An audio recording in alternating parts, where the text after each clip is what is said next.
आज हामी हजुरहरू समक्ष आँखामा औषधि राख्ने सही तरिकाको बारेमा केही कुराहरू बताउन गइरहेको छौँ।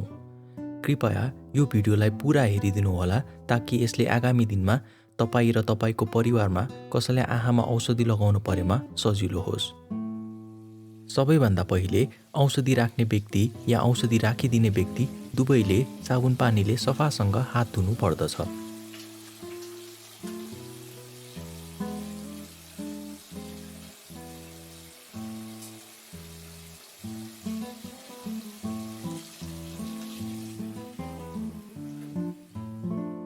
तपाईँ चस्मा अथवा कन्ट्याक्ट लेन्सको प्रयोग गर्नुहुन्छ भने त्यसलाई निकाल्नुहोस् र सुरक्षित स्थानमा राख्नुहोस्। औषधिको प्रयोग गर्नुभन्दा पहिले औषधिको बट्टालाई हल्कासँग हल्लाउनुहोस्। औषधिको बिर्को घुमाएर खोल्नुहोस्।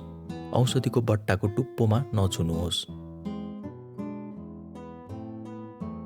पुनः बिर्कोलाई राम्रोसँग कसेर बन्द गर्नुहोस्, जसले गर्दा औषधिको बिर्को भित्रपट्टि रहेको भागले औषधिको प्वाल आफै खुल्दछ।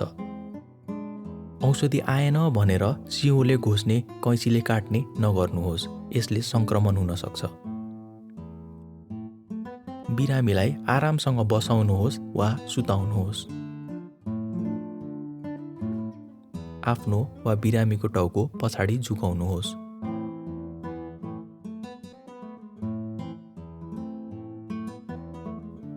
औषधि हाल्नुपर्ने आँखाको तल्लो भाग हल्कासँग तान्नुहोस्। औषधिको सिसीबाट एक थोपा मात्र झर्ने गरी बिस्तारै थिच्नुहोस्।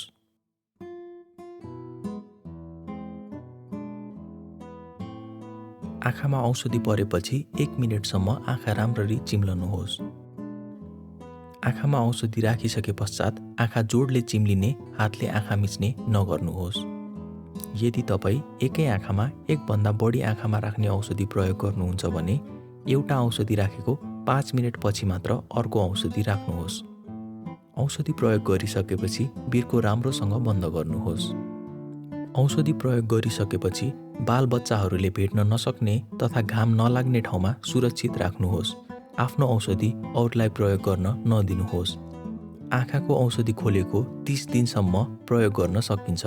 त्यसपछि बाँकी रहेको औषधि प्रयोग नगर्नुहोस्। जथाभावी औषधिको प्रयोग नगर्नुहोस्।